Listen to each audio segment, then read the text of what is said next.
Hi everyone, I'm here to talk to you today about one piece of fiction. You see I have a copy of Harrison Bergeron on the screen, and then you see back here that I have Junot Díaz's The Money.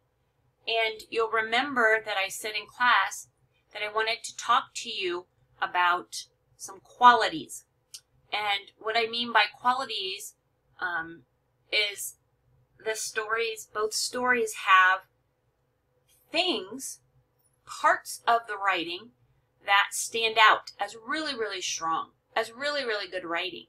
And when we write, we want to write really strong, effective, interesting sentences because we want the person who's reading it to not only get to know our topic, but to enjoy reading. So let's start with the fiction.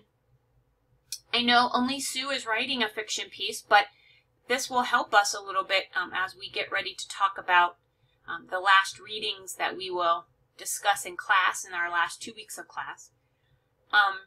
And I want to point out that it has an interesting title, only 2 words. We know, because we've read the story, that the title is a strong quality of the story because it's about Harrison. We know it's about his parents too, but it's as much about Harrison because he's the one who decides.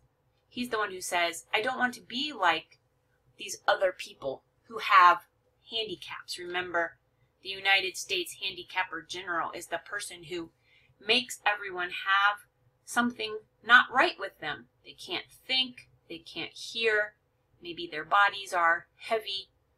So Harrison decides to break free. So it's a good title because we know that it's about him more than it is about his parents. So the title is a good quality. I would say that the first line is also a very good quality, as well as the first paragraph, because it tells us what's happening in the story overall that keeps the characters trapped, that keeps the characters weighed down by their disabilities or their handicaps. So the first line is very strong. The year was 2081, and everybody was finally equal. So we know that as we read forward, the characters we are going to meet will all have an equal status. They will all be the same. They can't be different. They can't be special. And we also learn how that happens in the rest of the sentences in the first paragraph, because we get an explanation about what happened in the government to make that so. Another really nice quality, this is the third quality of Harrison Bergeron, is this part right here. This part tells us about George and Hazel, and we see what they're doing. We know that Hazel's cheeks have tears on them. We know what they're watching on the television screen. We know what George is hearing in his head. And so this is a very strong quality of the story, because through description, through the 5 senses, in this case only 2, but touch, well 3, touch, we can feel on Hazel's cheeks the tears, that's touch. We can see what they're watching on television, that's sight. And then the third sense that we have in this part is the sound of the buzzer in George's head. And so description, really good description in a story, helps us to experience the story. It helps us to feel it with our senses. In this case, sight and sound and touch. And then another fourth and the final quality I will talk about in Harrison Bergeron is the dialogue. So starting here, here's some dialogue, conversation between Hazel and George. We talked about this in class today, that if in your story you want to have your characters say something that you remember word for word, or that you sort of remember, but you want your character to speak it in the story, the way we do that is with dialogue, the double quotation mark here. So we have dialogue between George and Hazel here, and then down here a little bit lower, more dialogue. So you can Sue can do this for sure because she's writing fiction. But even if you're writing nonfiction, you can take the qualities that you see in a short story that is fiction and put it into your nonfiction, into your stories about your childhood memory.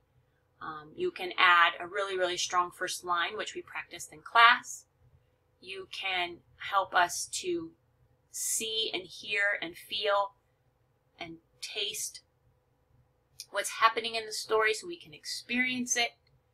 You can, in the beginning, after the really strong first sentence, explain what the situation is very briefly, very quickly, and then move on to give us the story, what happened, what we see, what we hear, what we feel, what we touch.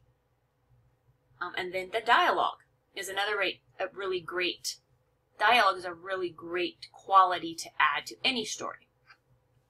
So, that's Harrison Bergeron and the fiction. And again, just want to repeat that you can use some of the qualities that we just talked about in the fiction in your nonfiction.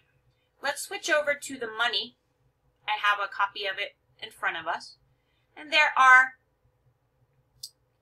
I think, only 3 qualities that I want to talk about with this story right now. There are certainly more than 3 qualities or even 4 qualities in each of these stories.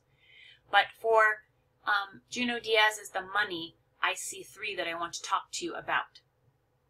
Actually 4. I just remembered. I wanted to show you the title. Because we know the story is mostly about the theft, the people who broke into the apartment and took the money. So that's a really great title. We know that it's going to be about something related to money. The first line is not my favorite first line. Of all the first lines we looked at in class today and of the first line we just looked at in Harrison Bergeron, it's not my favorite first line, but the first paragraph is really important, just like in Harrison Bergeron, because it talks to us about what's going on. And we know how the boy's family, how Junot's family receives this money. He gets it from his grandmother, who's back in Santo Domingo. So it's very important that we know. This is context. This is the story around the rest of the story. This first line of the second paragraph is very good. The kids in the family knew where the money was hidden, but they also knew that if they touched the money, that they would be in a lot of trouble. So this part is really, really important as well. It's a second quality. So the first paragraph is the first good quality. It gives us context. It gives us a story around the story. And then we know how important the money is to the family. In the second paragraph with that first sentence. And you've heard me talk in class about explanation. That's really the second quality in this story. That instead of like Harrison Bergeron, where we get the senses, what we hear in George's head, what we feel on Hazel's cheek, what we see on the television, instead of description, in Junot Díaz's nonfiction writing, he explains a lot of what's happening. The feelings that the kids had about the money and being afraid. And then down here, he also explains the burglary, the theft. He says that when the money was stolen, that it didn't surprise them, but that they were really upset about it. See this sentence, still we took the burglary pretty hard. So there's more explanation in the nonfiction piece, where the fiction piece has much more description. So the second quality in Junot Díaz is how he explains what's happening, what he feels inside as himself, but also what he knows his family felt. The we and still, we took the burglary pretty hard, is about himself and his family. The third quality that I see in this Junot Díaz nonfiction piece, his personal narrative, is about is how he, in the beginning of each paragraph, helps us to move through the story. He asks questions. In this paragraph, he asks the question, so what happened? And that made him able to tell how the burglary happened.